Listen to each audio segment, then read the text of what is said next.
Bonjour, ravi de vous retrouver pour une nouvelle conférence sur Charles de Gaulle. 2020 est l'année de Gaulle. C'est le 130e anniversaire de sa naissance, le 80e anniversaire de l'appel du 18 juin 1940 et surtout, en ce mois de novembre 2020, le 50e anniversaire de sa mort. Au XXe siècle, un sondage a considéré en France que De Gaulle était la personnalité qui avait marqué le plus ce siècle. Nous allons donc aujourd'hui aborder les différentes étapes qui ont marqué sa vie et qui ont fait de ce Français le plus populaire. Nous allons voir ça en deux temps. Dans un premier temps, nous verrons le militaire et dans un second temps, le politique.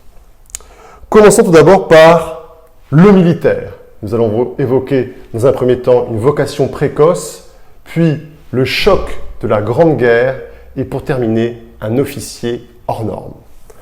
En effet, tout semble prédestiné dans son caractère, dans sa culture. Charles de Gaulle a une vocation militaire très précoce. On a des récits, dès l'âge de 15 ans, où il se voit en général de Gaulle, sauvant la France. Et lorsqu'il naît le 22 novembre 1890 à Lille, son milieu familial, l'entraîne vers une carrière militaire, et je dirais patriotique. Qui sont ses parents? Jeanne, sa mère, est mère au foyer, et son père, Henri, est professeur de lettres et d'histoire, puis plus tard, directeur d'école privée. Soyons clairs, le milieu dans lequel baigne Charles de Gaulle dans un premier temps est un milieu royaliste, conservateur et très catholique. En fait, la famille de Gaulle appartient à ces familles de royalistes ralliées récemment, depuis les années 1890, à la République, après l'appel de Léon XIII en 1893. Comme disait son père, il est monarchiste de regret, républicain de raison. Mais surtout, ce qu'il faut retenir, c'est cette culture patriotique que toute la famille de Gaulle embrasse. Vous voyez, Charles est le troisième enfant de cette famille nombreuse, une culture patriotique, cocardière. Le père aime montrer à Charles ses défilés militaires, et donc très jeune, le jeune Charles qui, dès l'âge de 5 ans, se voit en effet en général, en guerrier.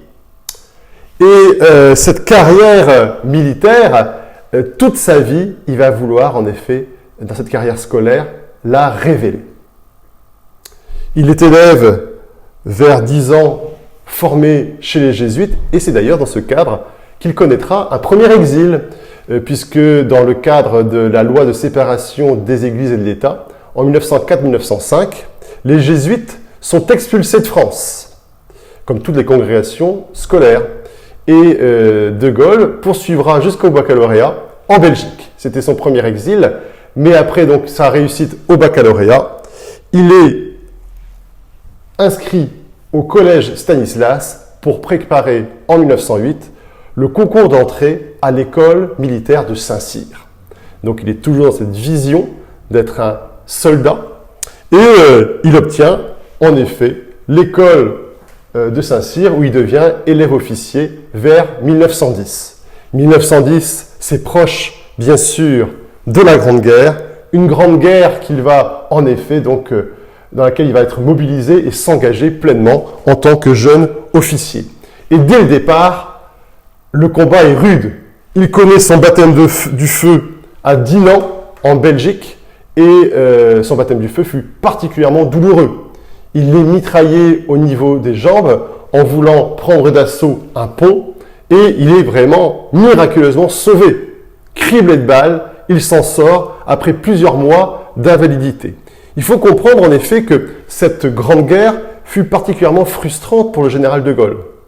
D'une part parce qu'il fut blessé plusieurs fois, donc fréquemment hospitalisé, et d'autre part, pendant la bataille de Verdun, il est fait prisonnier par les Allemands. Et pendant 2 ans, il va connaître les camps de prisonniers allemands, les Oflag, où par 3 fois, il va tenter de s'y échapper. À chaque fois, c'est un échec.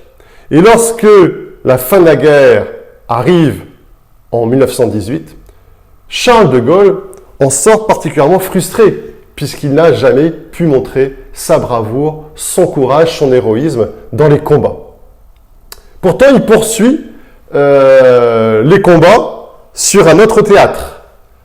En 1919-1920, la Russie bolchevique communiste menace la jeune République de Pologne et des troupes françaises menées par le général de Gaulle sont envoyées au front pour contrer l'avancée soviétique.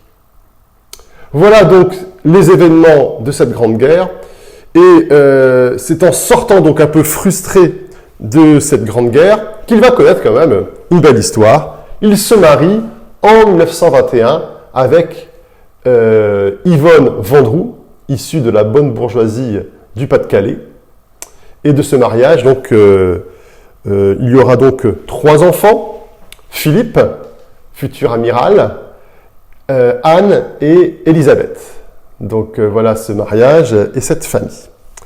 Et donc, Charles de Gaulle va très vite être considéré comme un officier à part, un officier hors norme. Déjà, il a une relation particulière, un mentor. C'est le protégé du grand maréchal de France, le vainqueur de Verdun, Philippe Pétain. Et de cette relation presque fusionnelle, entre presque un père protecteur et un fils spirituel, de cette relation fusionnelle, on aura alors une carrière lancée de plein fouet pour le jeune colonel de Gaulle, qui aura, grâce à cette relation particulière, d'une part des postes prestigieux. Après avoir été nommé à l'école de guerre, il devient professeur d'histoire militaire à l'école de Saint-Cyr, et surtout donc missionné à l'étranger. Notamment, il va être envoyé comme officier pour occuper l'Allemagne rhénane. D'autre part, il ira aussi en mission en Orient, en Syrie. Le mandat français occupé à l'époque et colonisé par la jeune République française. Et c'est d'ailleurs à ce moment-là que le sens de la formule de De Gaulle fera mouche, puisque en arrivant en Syrie, il aura cette formule qui est devenue célèbre: « Vers l'Orient compliqué, je volais avec des idées simples ». Et de cette relation très forte avec le maréchal Pétain, qui est un peu aujourd'hui caché, occulté en raison de la Seconde Guerre mondiale, il en reste des traces. D'une part, le fait que le premier fils de Charles de Gaulle s'appelle Philippe, c'était en hommage à Philippe Pétain, et d'autre part, ses dédicaces, puisque fréquemment, de Gaulle écrit des livres, des ouvrages militaires, et qu'il les dédie à qui? Au maréchal Pétain. Justement, parlons de ces ouvrages novateurs, parce que si de Gaulle est considéré comme un officier à part, un officier hors norme, c'est aussi parce qu'il a une vision particulière de la guerre. Une vision complètement novatrice qui est en rupture avec la stratégie particulièrement défensive de l'état-major mené par le maréchal Weygand et le maréchal Pétain. Que dit-il durant ces années 30, notamment dans Au fil de l'épée ou vers l'armée de métier?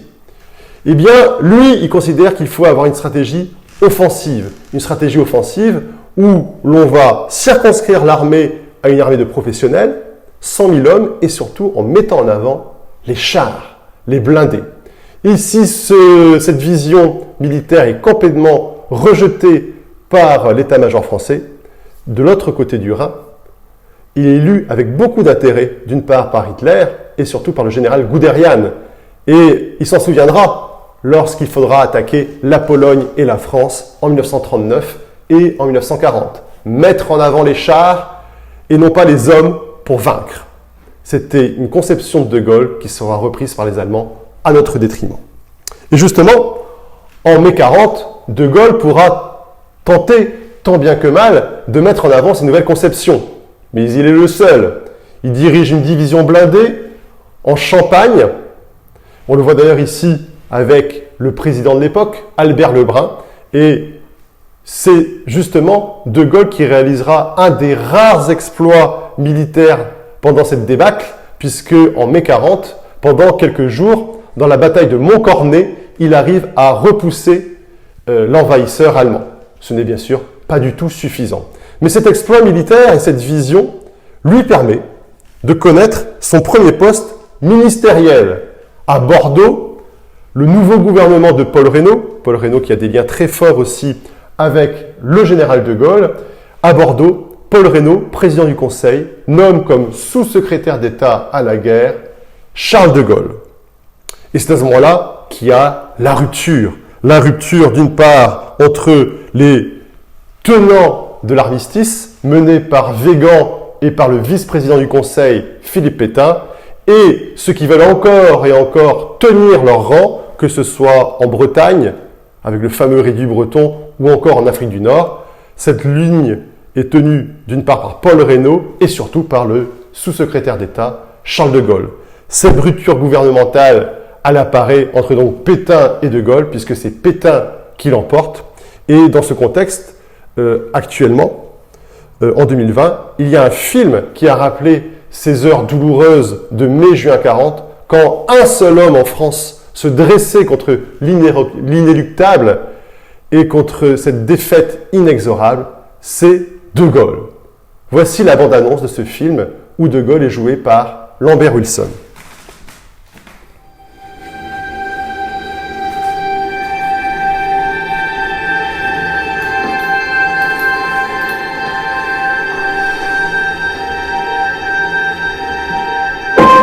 Il est l'heure sans honte et sans déshonneur de reconnaître votre défaite. Et que proposez-vous, monsieur le maréchal? On doit s'entendre avec l'Allemagne et rebâtir la France sur des bases nouvelles. Monsieur le Président, vous ne pouvez pas laisser les Allemands entrer dans Paris sans la moindre opposition. Mais nous nous battons, vous le savez bien, et nous perdons. En langage militaire, ça s'appelle une désertion. Je ne vous permets pas, De Gaulle! Quoi que nous fassions, cette guerre sera mondiale. Décidons de continuer le combat ailleurs.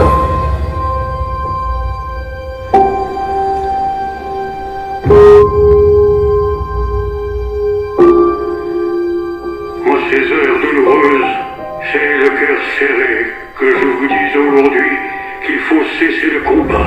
Personne ne veut résister à la disparition de la France. Je retourne cet après-midi à Londres pour tenter d'arracher le soutien de Churchill. Not a chance. We must build up our own forces. Ne va pas, on n'arrive plus longtemps. Il faut quitter la maison. Charles, mon grand amour, je ne sais pas où tu es. Et je ne sais pas où je vais. Je suis dans la situation d'une mère qui doit protéger ses enfants et qui va pourtant prendre le risque de les entraîner vers la mort. Je suis surtout un homme qui a tout quitté, son pays, ses fonctions, et qui a laissé sa famille dans un pays à feu et à sang. Sachez que vous risquez d'être inquiété à tout moment. On parle de condamnation. Vous êtes dégradé et déchu de la nationalité française. Tu n'as pas le choix, tu dois continuer. Les mots, ce sont les seules armes qui me restent. Les mots sont les seules armes qui me restent. En effet, ces mots, il va les utiliser lors de l'appel du 18 juin 1940 à la radio de Londres, avec ces formules célèbres. La France a perdu une bataille, mais elle n'a pas perdu la guerre. La flamme de la résistance ne s'éteindra jamais. Et cet appel à la résistance, dans un premier temps, il est complètement inaudible. Les Français sont complètement démoralisés, déstabilisés, perdus dans cet exode. Il faut imaginer qu'il y a près de 6 millions de Français sur les routes. Et dans les premiers mois, c'est Pétain à qui on fait confiance. Et De Gaulle, comme le montrent en effet à l'époque les images, il est à la tête de quelques hommes, ce qu'on appelle la France libre. À peine 700 hommes en juillet 1940, des maigres troupes que le 14 juillet, à Londres, De Gaulle passe en revue quelques courageux qui ont compris que De Gaulle apportait une solution à l'inéluctable. Et De Gaulle, à l'époque, il n'est qu'un traître aux yeux de l'État français. Déchu de la nationalité française, condamné à mort par Vichy, s'il met les pieds pendant l'été 40 en France, il est fusillé sur le champ. C'est un incroyable destin d'imaginer que cet homme aujourd'hui est considéré comme le héros absolu. Eh bien, ce héros absolu, il y a 80 ans, aurait été condamné à mort. Alors de Gaulle a compris que, en raison de l'occupation allemande et en raison, dans un premier temps, de l'adhésion des Français au maréchal Pétain, sa seule chance pour exister territorialement, c'est de rallier l'empire colonial français. Et progressivement, cet immense empire va se rallier aux couleurs de la France libre. Dans un premier temps, c'est les colonies de l'Afrique équatoriale française, le Gabon, le Congo et surtout le Tchad, où on voit ici le gouverneur général, Félix Éboué, qui serre la main à De Gaulle et qui montre ainsi sa volonté de se rallier au panache de la France libre. Et en même temps, c'est à ce moment-là que le militaire, qu'est le général De Gaulle, va laisser place aux politiques. D'ailleurs, on a ici cette image symbolique où, de dos, on voit le futur chef militaire de la France libre, Philippe de Hautecloque, dit Leclerc, qui deviendra le grand maréchal de France et celui qui va incarner la libération militaire, d'une part de l'Afrique coloniale, puis de la France. Le passage de témoin est réel. Maintenant, De Gaulle devient le chef politique. C'est ce que nous allons voir maintenant, car De Gaulle est avant tout un grand chef politique, même s'il n'oubliera jamais son passé militaire. Commençons donc maintenant à aborder le second point, le politique, en évoquant le fondateur, et surtout le refondateur de la République, d'autre part le président, et pour terminer, l'héritage immense jusqu'à nos jours. Oui, le refondateur de la République. Charles de Gaulle considère que l'État français est un État illégitime, illégal, où Pétain a obtenu les pleins pouvoirs en raison de l'occupation allemande, que c'est un dictateur. Et donc, la République est incarnée en lui, à Londres. Il fonde d'ailleurs dans ce cadre le Comité français de libération nationale autour des différents mouvements de résistance et autour des partis politiques qui lui font allégeance. Et son objectif à ce moment-là est aussi que, à l'intérieur, en France métropolitaine, les réseaux de résistance disparates, isolés, se rallient à la France libre. Et ce sera l'œuvre alors de Jean Moulin. Jean Moulin est dépêché, missionné par Charles de Gaulle pour aller rejoindre et réunir et unifier ces réseaux de résistance en France.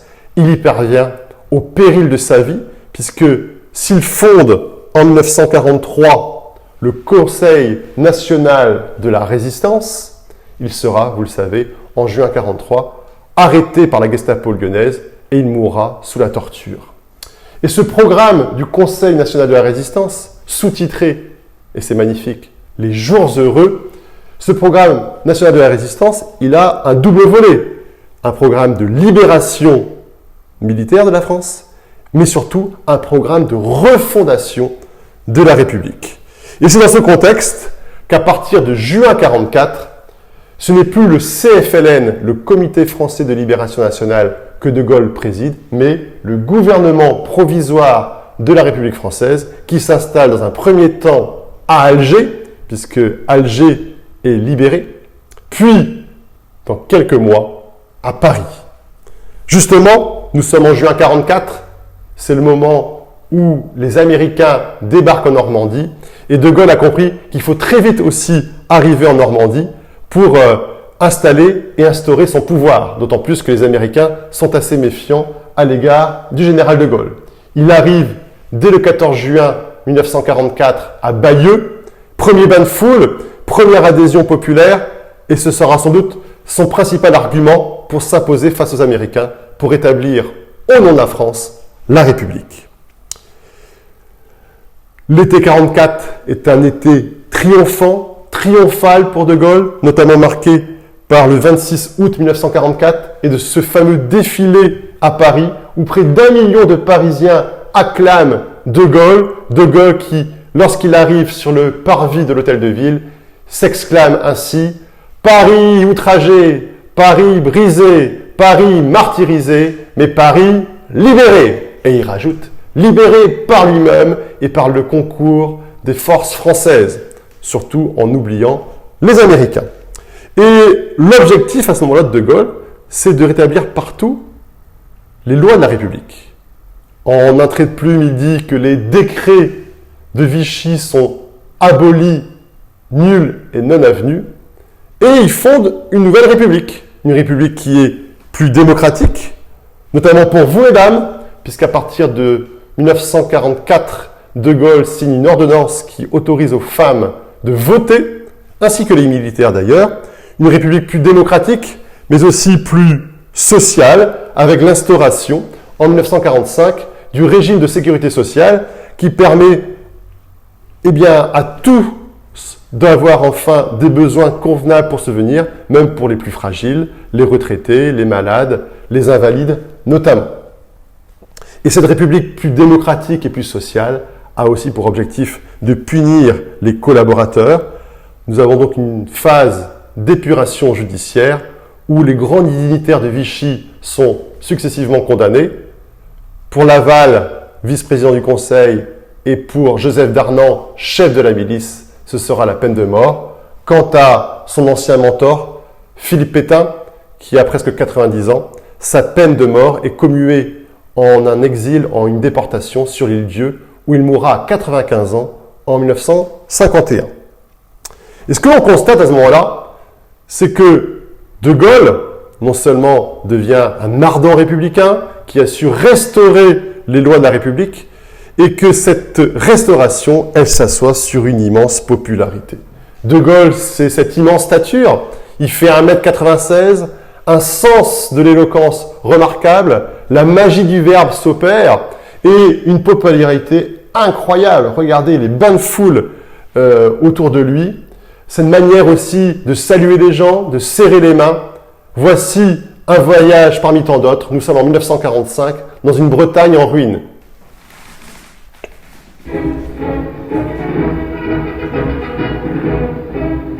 La Bretagne, elle aussi, reçoit la visite du chef du gouvernement, qui a commencé son tour d'amitié par Saint-Brieuc.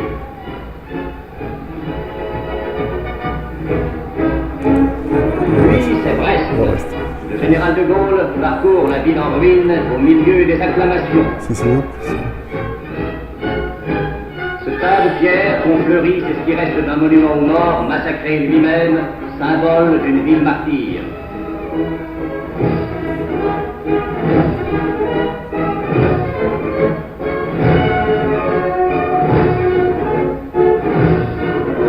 Puis le chef du gouvernement décore l'amiral Robert, préfet maritime. Au milieu des ruines et des espérances de Brest, martyrisé au service de la patrie, le général de Gaulle a prononcé un important discours sur le problème constitutionnel. Il s'est déclaré contre le retour à la Constitution de 1875.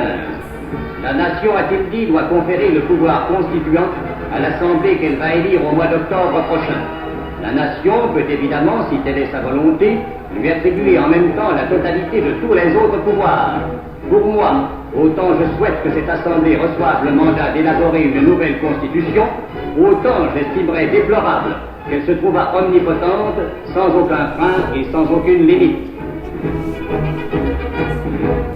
Puis le général de Gaulle a parcouru cette rade, l'une des plus belles du monde et qui redeviendra ce qu'elle a toujours été et ce qu'elle doit être, notre plus grand port de guerre. Voilà, alors ces bains de foule, cette popularité immense montre le lien très fort entre les Français et le général de Gaulle. Pourtant, ça ne va pas suffire pour que Charles de Gaulle conserve le pouvoir. Une opposition s'opère entre, d'une part, le général et les partis politiques, qui veulent plutôt établir une république plus parlementaire et se méfient d'un certain autoritarisme du général. Et dans ce débat concernant la nouvelle république, de Gaulle est perdant et démissionne sur le champ en janvier 1946. Il n'est plus chef du gouvernement provisoire de la République française et surtout devient un farouche opposant de cette république parlementaire qu'était la 4e République. Il fonde dans ce contexte un nouveau mouvement, le RPF, Rassemblement du peuple français, qui connaît d'ailleurs dans un premier temps des succès électoraux notables, notamment aux élections municipales de 1947. Beaucoup de grandes municipalités tombent aux mains des gaullistes. On peut notamment penser à Bordeaux, qui sera dirigé pendant 48 ans par un gaulliste fervent, Jacques Chaban-Delmas. Mais le succès électoral du RPF est insuffisant pour déstabiliser la République. le nombre de députés est largement minoritaire par rapport aux autres partis. Et De Gaulle, alors, considère que le combat est perdu pour l'instant. Et il décide alors, définitivement, semble-t-il, de se retirer de la vie politique. Et il entame alors sa traversée du désert. Pendant 5 ans, on n'entend plus parler de lui. Il n'est qu'un citoyen discret qui n'a aucune parole politique. Il est retranché dans sa résidence de la Boisserie à Colombey-les-Deux-Églises. Et quand on le voit ici rédiger ses mémoires de guerre avec à côté sa femme Yvonne faisant du tricot ou de la couture, on a presque l'impression de l'image d'un couple, je dirais, de retraités, discrets. Pourtant, la carrière politique du général va de nouveau basculer vers 1958. La France est en pleine tourmente de la guerre d'Algérie. La République est complètement ingouvernable. Elle a laissé le pouvoir à l'armée dans les départements algériens. Et surtout, le 13 mai 1958, une véritable fronde, un coup de force mené par les Pieds Noirs, donc les Français d'Algérie favorables à une Algérie française, soutenue par l'armée française, aboutit au retour de De Gaulle. La France n'a pas le choix puisque l'armée appelle au retour du général. C'est donc un appel forcé à De Gaulle. La République ne tient plus l'armée soutient le retour du général et voici comment De Gaulle, avec beaucoup d'humour, rassure les démocrates qui s'inquiètent. Est-ce que De Gaulle ne va pas instaurer un pouvoir militaire et autoritaire ?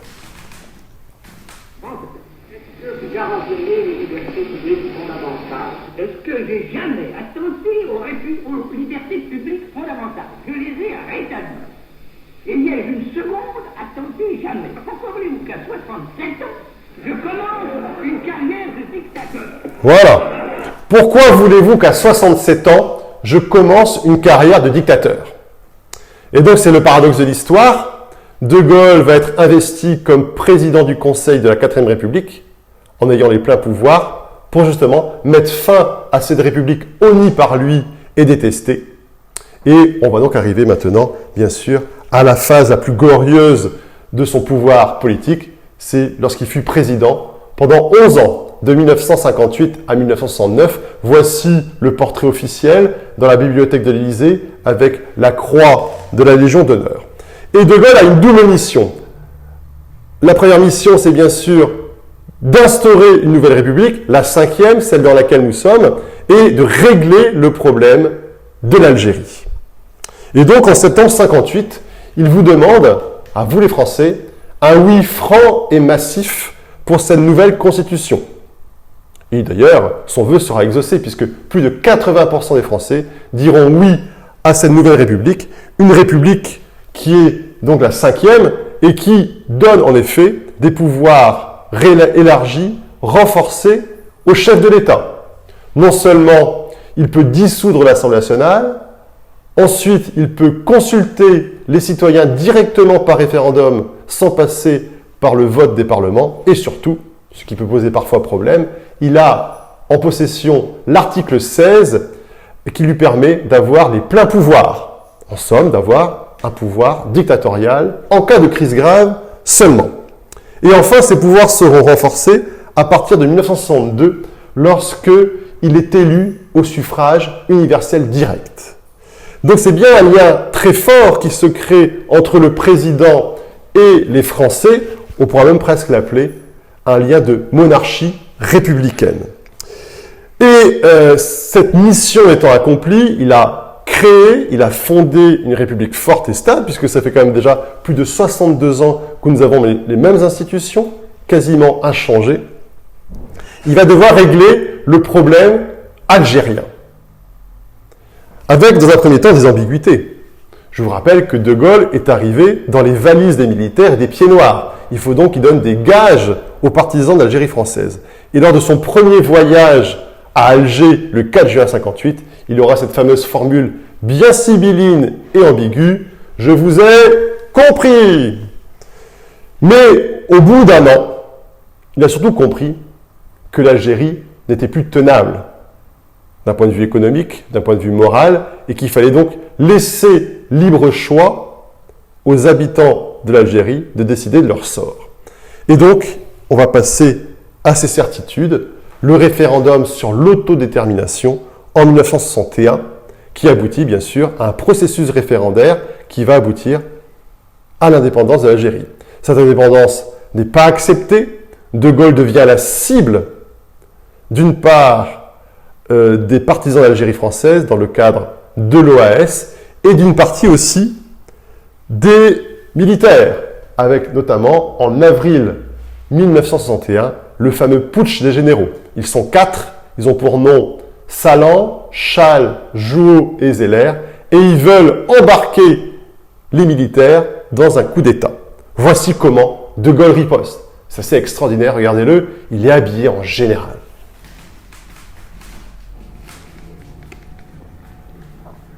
Un pouvoir insurrectionnel s'est établi en Algérie par un prononciamento militaire. Les coupables de l'usurpation ont exploité la passion des cadres de certaines unités spéciales, l'adhésion enflammée d'une partie de la population de souche européenne, égarée de craintes et de mythes, l'impuissance des responsables submergés par la conjuration militaire. Ce pouvoir a une apparence, un carteron de généraux en retraite. Il a une réalité, un groupe d'officiers partisans, ambitieux et fanatiques. Voilà, la formule fait mouche, un carteron de généraux en retraite. Et surtout, il conclut par cette formule « Français, aidez-moi ». Français, aidez-moi, ça veut dire deux choses. D'une part, il appelle les Français à bloquer le pays dans une grande grève générale. Et d'autre part, il appelle surtout les appelés, ceux du contingent, à ne pas suivre ce mouvement. Et il est vrai que le coup d'État va faire un flop total. Ensuite, nous aurons les accords d'Évian et deux images qui vont contraster. La joie et la liesse du peuple algérien qui connaît l'indépendance, et de l'autre, le désespoir de ces populations pieds noirs et harkis qui vont devoir quitter leur sol natal. Et cette France, donc, qui a réussi à régler le problème constitutionnel avec cette nouvelle république et réussi à régler et à soigner ce cancer algérien, connaît alors un temps d'expansion économique et financier d'ailleurs. C'était l'époque des nouveaux francs, menés par Antoine Pinet. On passait de 1500 francs à 15 francs. Et à travers l'épisode des nouveaux francs, qui est juste anecdotique, c'était surtout une période formidable de croissance économique. Le général de Gaulle a beaucoup de chance, puisque à l'époque, la France a des taux de croissance économique de plus de 5% de richesse en plus par an.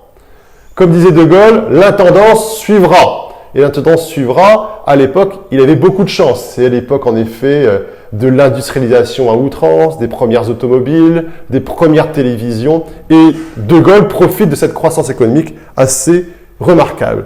Et ça lui permet d'avoir aussi, alors, à l'extérieur, d'un point de vue diplomatique, une véritable politique de grandeur, comme il dit. Comme il disait, je ne vois que la France que dans une idée de grandeur. Et dans ce cadre, il veut conserver, et ça va devenir un fil rouge de notre politique étrangère jusqu'à nos jours, il veut conserver l'indépendance nationale qui n'était plus garantie à cause de la tutelle américaine depuis la Seconde Guerre mondiale. Et dans ce contexte, c'est sous de Gaulle que la France va se doter de l'arme atomique, de la dissuasion nucléaire. D'une part, la première bombe atomique qui est lancée et projetée dans le Sahara algérien, première bombe atomique en 1960 à Reagan, puis la bombe H en 1968, qui permet de doter nos sous-marins nucléaires lanceurs d'engins de cette arme redoutable, qui fait qu'aujourd'hui, aucun pays ne peut nous attaquer sans être lui-même détruit par notre armement nucléaire. Et cette indépendance militaire va alors permettre à De Gaulle de redonner une voix à part à la France dans le concert des grandes nations. Nous sommes toujours en pleine guerre froide dans les années 60, avec cette opposition entre deux camps, le camp occidental mené par les Américains et le camp communiste mené par l'URSS. La France, depuis la Seconde Guerre mondiale, est un allié fidèle des États-Unis dans le contexte de l'OTAN. L'OTAN, c'était cette alliance militaire qui nous protégeait de toute attaque soviétique. Et là, c'est intéressant de constater que, justement, en 1966, coup de semonce, De Gaulle, au nom de l'indépendance nationale, quitte le commandement intégré de l'OTAN, avec cette caricature assez drôle, hein, où on voit De Gaulle habillé en français moyen, le béret, la baguette et les chaussons, claquant la porte aux soldats américains qui, quand même, une dernière fois, embrassent la Marianne. Et donc, on constate sous De Gaulle que la voix de la France reprend une place importante avec une position plus équilibrée entre les deux camps. D'un côté, il devient un allié critique des Américains, notamment il dénonce l'impérialisme américain et l'intervention militaire des États-Unis au Vietnam, et d'autre part, il tend la main aux pays communistes. Il organise fréquemment des voyages officiels dans les pays de l'Est, en Pologne, en Roumanie et surtout en URSS, où il signe des accords commerciaux avec Nikita Khrouchtchev. Et d'autre part, la France est le premier pays occidental à reconnaître, dès 1964, la République populaire de Mao Tse-tung, en Chine. Enfin, De Gaulle a compris que l'Europe devait se construire. Une Europe des États-nations, une Europe où justement il faut définitivement sceller la réconciliation avec les Allemands. Nous sommes en 1963, le traité de l'Élysée est signé par ces deux vieux soldats. Ils s'étaient affrontés en 1914. D'un côté, le général de Gaulle, de l'autre, le chancelier de la RFA, Konrad Adenauer. Ce sont des accords commerciaux, culturels, notamment les fameux jumelages qui s'organisent partout en France et en Allemagne. Et enfin, le sentiment, après 70 ans de guerre entre les Français et les Allemands, 3 guerres quand même, 1870, 1914, 1939, qu'enfin nous allons avoir un temps et une ère de paix qui dure jusqu'à nos jours. C'est ce fameux couple franco-allemand qui est enfin ici consacré.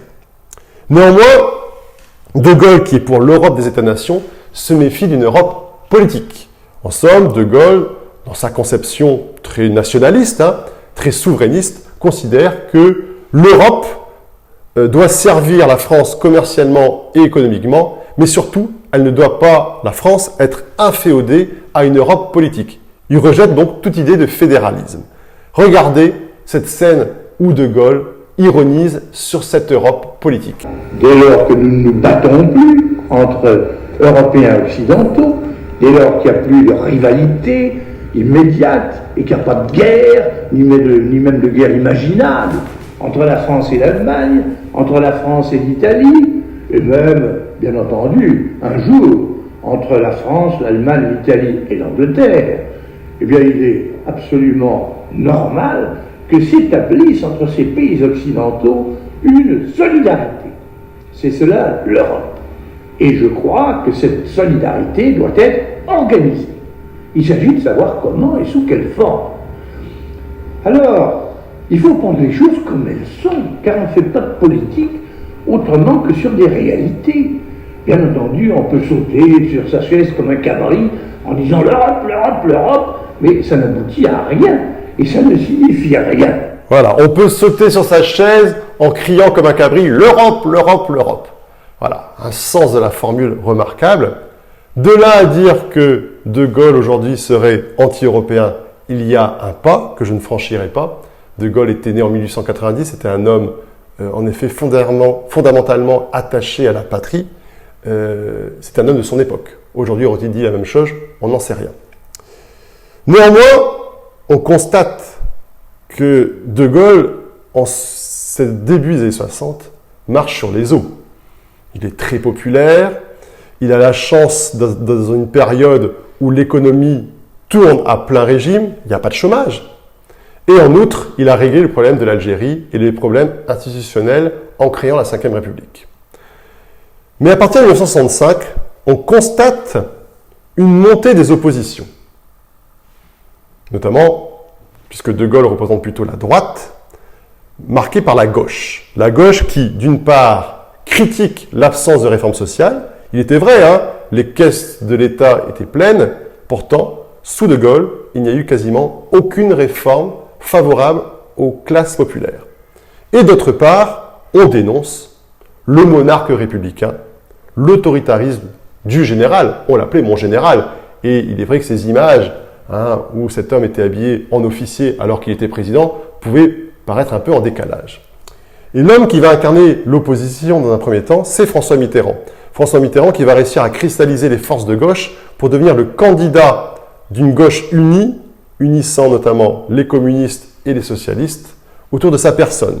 Et notamment ce fameux pamphlet, le coup d'État permanent en 1964, fait grand bruit. Il dénonce justement l'autoritarisme du général. Et c'est lui qui va devenir le chef de file de cette opposition au général de Gaulle lors des élections présidentielles de 1965, qui apparaît vraiment comme un coup de semonce. De Gaulle avait dit, au début de la campagne, justement, je ne ferai pas campagne, mon nom suffit pour être élu. Sauf qu'il n'a pas présagé qu'il pouvait avoir des candidats qui pouvaient utiliser les médias comme la télévision, la radio, pour diffuser leur message. D'une part, il y aura François Mitterrand, dont nous parlerons dans quelques instants, mais aussi surtout Jean Le Canuet, qui va lui renier 15% des voix au premier tour. Jean Le Canuet, c'était le chef du MRP, donc le mouvement chrétien-démocrate, qui était souvent acquis aux idées du général. Et donc De Gaulle est mis en ballottage. Il est d'ailleurs particulièrement vexé. Et durant l'entre-deux-tours, il avait même hésité à se représenter. C'est là qu'il avait dit, notamment, « Les Français sont des veaux, ils ne me méritent pas ». Mais il est quand même convaincu, bien sûr, qu'il est nécessaire cette fois-ci de faire campagne. Et durant l'entre-deux-tours, il y aura cet fameux entretien politique avec Michel Droit, journaliste du Figaro, qui, entre guillemets, lui serre les plats. C'est sans doute que d'ailleurs, à l'époque, le Canard enchaîné, critiquant la fidélité et l'allégeance de Michel Droit au général de Gaulle, l'appelait Michel Courbe. Et de Gaulle passe la vitesse supérieure durant cet entretien politique. Et il est vrai qu'il a cette incroyable qualité oratoire pour parler de la France. Voici ce qu'il dit. Vous me parlez de l'idée que je me fais de la France. Ce n'est pas un sujet nouveau. Il est tout à fait vrai, je dirais que c'est ma raison d'être. Il est tout à fait vrai que depuis toujours et aujourd'hui, je me fais de la France une certaine idée.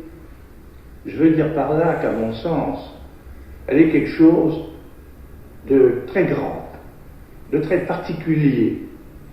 C'est du reste, je le pense, ressenti par le monde entier. Il y a même là quelque chose d'extraordinaire. Dans nos malheurs, on s'en aperçoit tout de suite. Et quand nous sommes heureux, prospères, glorieux et forts, on s'en aperçoit aussi, dans la mesure où les gens nous regardent avec envie. Voilà, il a cette aisance incroyable pour parler de la France, et cette légitimité aussi.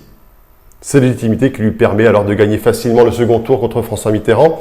Il est élu avec 55% des voix. Mais on a quand même déjà senti les premiers symptômes de cette usure du pouvoir. Regardez d'ailleurs à l'époque la caricature de Jacques Faisan, qui était quand même journaliste au Figaro, donc plutôt marqué à droite, où on voit Marianne sur les genoux du général qui lui dit « Ben tu vois, gros bêta, tu m'aurais parlé comme ça plus tôt. En somme, tu m'aurais parlé d'amour, d'envie, d'adhésion, et que tu n'aurais pas eu ce côté un peu hautain et méprisant. Nous aurions voté dès le premier tour. » C'est le premier coup de semonce, mais la suite va être encore plus douloureuse, puisque 1967, ce sont les élections législatives, et le coup est passé près.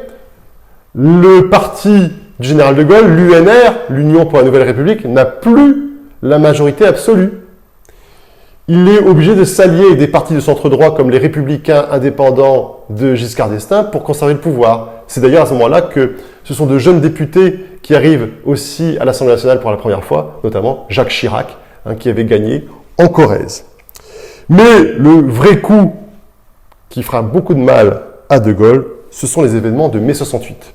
Donc tout commence au départ par une grève et une crise de la jeunesse, estudiantine notamment, puis un mouvement social très fort, très lourd, 10 millions de grévistes. Record historique battu et de loin, hein.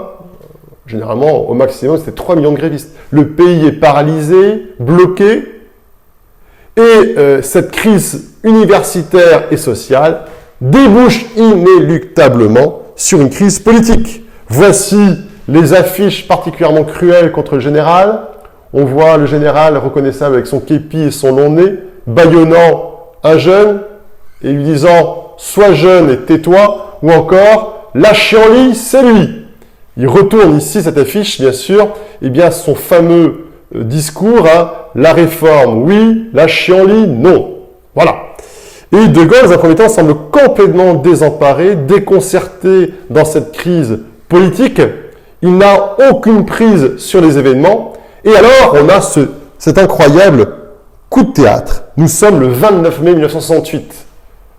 À l'aurore, De Gaulle prend un hélicoptère et quitte la France. Imaginez un chef d'État français qui part du pays en pleine crise. La dernière fois que c'était arrivé, c'était Louis XVI. On sait comment ça s'est terminé pour lui. Où va-t-il? Eh bien, il va à Baden-Baden, en Allemagne. À l'époque, la France occupe toujours une partie de l'Allemagne et il rejoint là-bas un fidèle, le général Massu, fidèle gaulliste, qui dirige les troupes d'occupation. Vous connaissez d'ailleurs à l'époque les liens un peu vachards entre De Gaulle et Massu. Hein. Un jour, De Gaulle avait dit à Massu « Alors Massu, toujours aussi con ?» Et Massu s'était mis au garde à vous en disant « Oui, mon général, toujours gaulliste. » Et de cette entrevue secrète entre le général Massu et Charles de Gaulle, on n'en sait pas grand-chose. Chaque camp tire la couverture à soi. En somme, De Gaulle dit « J'ai quitté la France pour créer le vide et l'incertitude et pour, en somme, faire en sorte que les Français aient peur et me rappellent. » Et de l'autre, Massu a dit « En fait, c'est moi qui l'ai galvanisé. De Gaulle était complètement déprimé. Il voulait démissionner et abandonner. Et c'est moi qui lui ai donné le souffle pour revenir. » En somme, pour résumer, De Gaulle était très inquiet et il était voir Massu, surtout pour savoir si, oui ou non, en cas de vraie révolution, l'armée suivrait le général. Et le lendemain, il revient. Et cette fois-ci, pas de télévision. Il refait le coup, en fait, du 18 juin 40. Il prend la parole à la radio avec un ton ferme. On s'y croirait. Je ne me retirerai pas. J'ai un mandat du peuple, je le remplirai. Je ne changerai pas le Premier ministre. Je dissous aujourd'hui l'Assemblée nationale.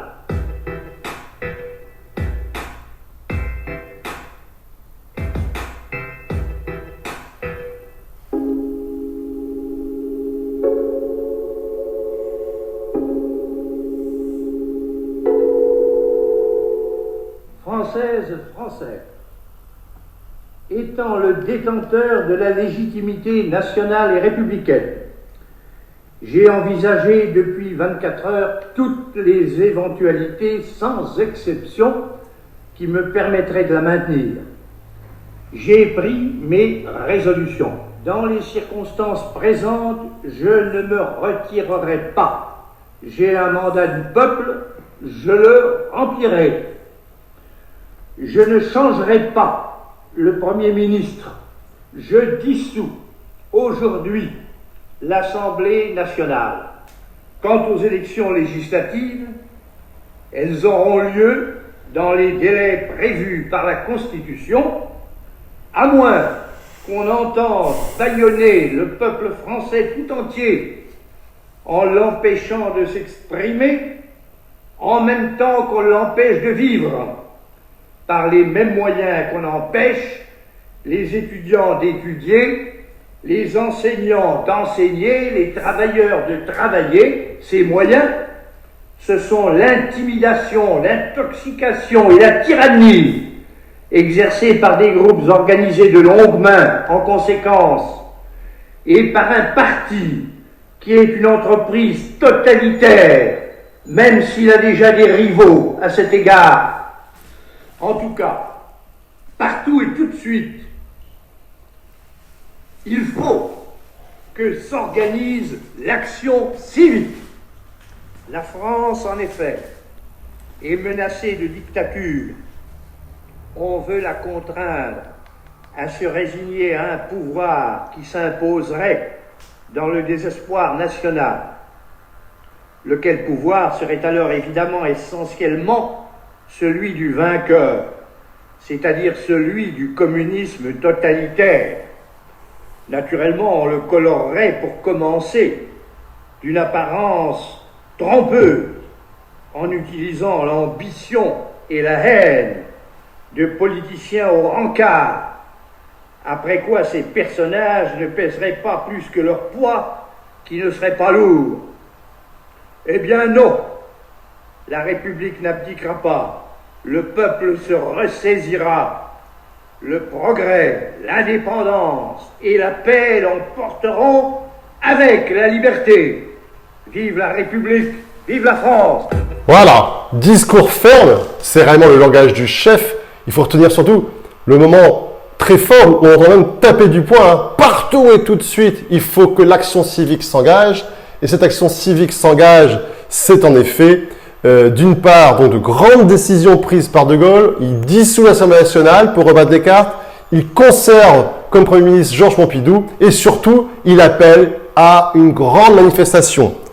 Un véritable raz-de-marée déferle sur les Champs-Élysées. C'est un symbole, puisqu'en août 1944, c'était les mêmes fidèles du parti du De Gaulle qui avaient défilé pour libérer Paris. Eh bien, on se retrouve, ils sont au moins 300 000 à défiler sur les Champs-Élysées, des partisans, on voit ici, beaucoup plus adultes hein, que les jeunes étudiants, beaucoup plus bourgeois, qui disent oui à De Gaulle. Un fleuve humain, c'est la plus grande manifestation de mai 68, c'est paradoxal, a été pour le général. Regardez ça. Situation, De Gaulle reste, dissout l'Assemblée nationale et appelle au sursaut. Partout et tout de suite, il faut que s'organise l'action civique.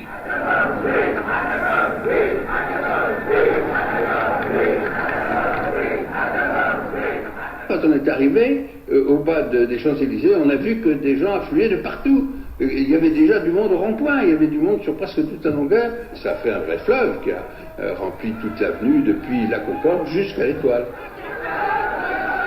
Dans cette incroyable... Voilà, incroyable marée humaine qui déferle sur Paris. Et la décision qui est donc prise, De Gaulle, considérant que les Français sont mécontents, rebat les cartes et il dissout l'Assemblée nationale. On procède donc en juin 68 à des élections législatives anticipées. Voici les affiches gaullistes qui ont pour but, bien sûr, de faire peur et d'inquiéter sur ces mouvements insurrectionnels. On voit ici les pavés, l'arbre déraciné, la voiture incendiée, le drapeau noir des anarchistes, le drapeau rouge des communistes et un grand « pas ça !» Mais la réforme avec De Gaulle. De Gaulle a compris qu'il fallait donner du change, qu'il fallait sans doute offrir un peu de changement aux Français, mais toujours dans l'ordre et la sécurité. Et le résultat est sans coup férir, incroyable retournement de situation. Un mois auparavant, De Gaulle était sur le point de tout abandonner. Un mois après, en juin 68, regardez, raz-de-marée gaulliste à l'Assemblée nationale, le parti de l'UDR, l'Union pour la défense de la République, a de nouveau la majorité absolue. Reste à savoir si les Français ont voté pour De Gaulle ou plutôt pour les représentants gaullistes, ce qui garantissait à la France l'ordre et la sécurité. La décision à ce moment-là pour De Gaulle sera d'ailleurs un peu surprenante. Il décide de renvoyer l'homme de mai 68, Georges Pompidou, et de nommer un fidèle du gaullisme comme nouveau Premier ministre, Maurice Couve de Murville, qui était, je vous rappelle, le ministre aux Affaires étrangères. Enfin, De Gaulle étant souvent le roi de la diplomatie, il l'appelait perfidement le ministre étranger aux Affaires. La dernière année du pouvoir du général sera marquée par quelques réformes, notamment des réformes universitaires, mais son pouvoir sera écourté puisque en avril 1969, De Gaulle démissionne. Il avait proposé un nouveau référendum sur une réforme du Sénat et la régionalisation. Et pour la première fois, les Français osent lui dire non à 52%. Et il avait toujours considéré, même si constitutionnellement il pouvait rester au pouvoir, que le jour où il serait désavoué par un référendum, il démissionnerait sur le champ. De Gaulle démissionne, c'est la dernière fois qu'il prend une décision politique. Plus jamais on l'entendra.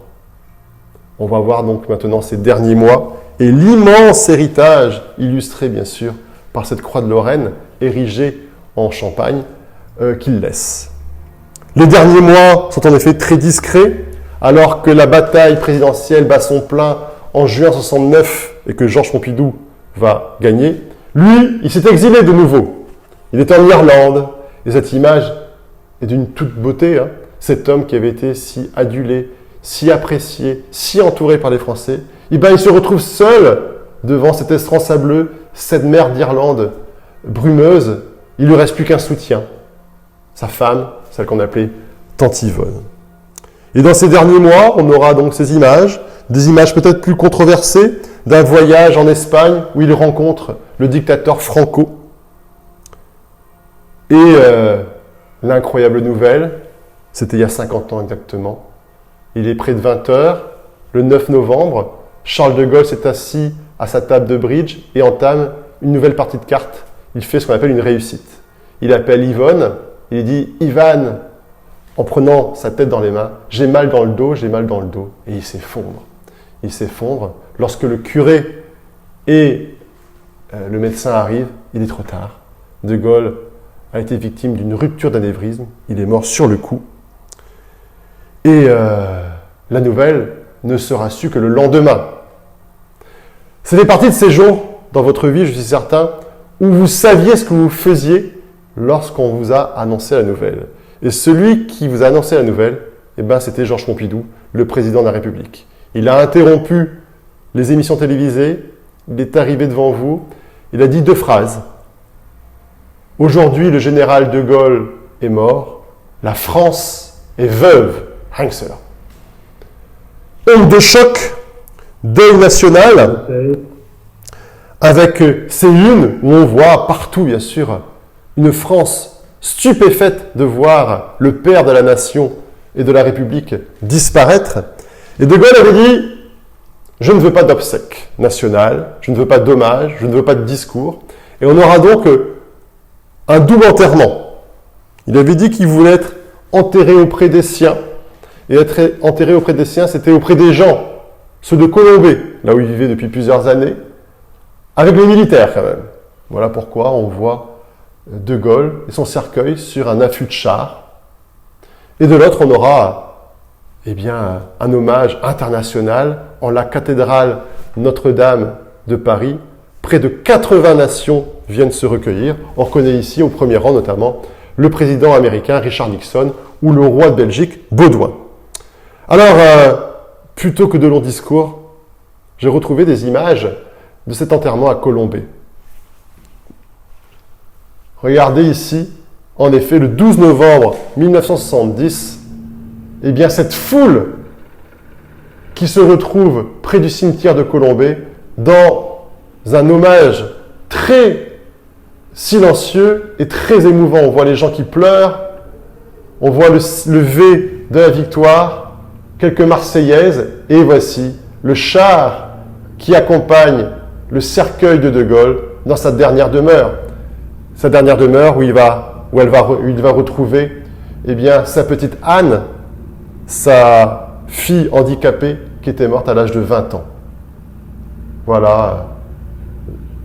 Et je trouve que ce silence en dit bien plus long.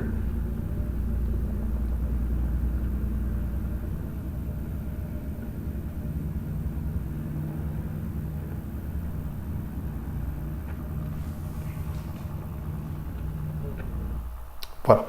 J'aurais pu aussi évoquer d'autres images. Il y a eu un reportage particulièrement aussi émouvant sur l'île de Sein. L'île de Sein, c'était cette fameuse île de pêcheurs au large de la Bretagne, où 120 pêcheurs avaient rejoint le général de Gaulle dès juillet 1940.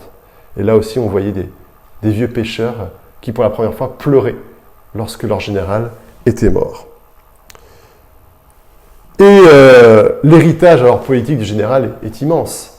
Héritage direct, puisque son successeur appartient au même parti, hein, l'UDR, c'est Georges Pompidou. Georges Pompidou qui avait été son Premier ministre. Et ensuite, un à un, qu'ils soient de droite ou de gauche, tous ces présidents de la 5e République se sont retrouvés dans le discours, dans la posture, ou même dans les idées, bien sûr, du général. Il n'y a pas eu un seul président qui ait tout refusé de l'héritage politique du général. Et cette fièvre commémorative, elle est permanente. Pas un président ne s'est pas recueilli sur la tombe du général, à part sans doute François Mitterrand, qui était un de ses opposants.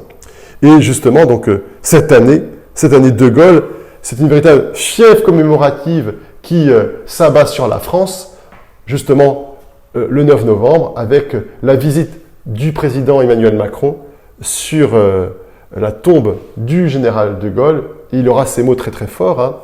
Le général de Gaulle, eh bien, il représente la résilience et la volonté française. Des mots qui résonnent, bien sûr, dans une crise sanitaire hein, particulièrement terrible dans laquelle nous sommes actuellement. Arrivons à la conclusion. Et je vais donc terminer par cette image, parce que je crois que c'est surtout ça que l'on retient du général de Gaulle. Une incroyable popularité, une empathie très forte entre un homme et un peuple. D'ailleurs, il avait dit que l'élection présidentielle, c'était la rencontre entre un peuple et son président. Et de Gaulle, c'est ce discours très fort. C'est l'homme du XXe siècle parce qu'il a su être le premier à dire non à l'inexorable qui était la collaboration et l'occupation allemande. C'est le premier à avoir refondé la République et à avoir redonné une voix à la France. Ne l'oublions jamais. Je vous remercie. Au revoir.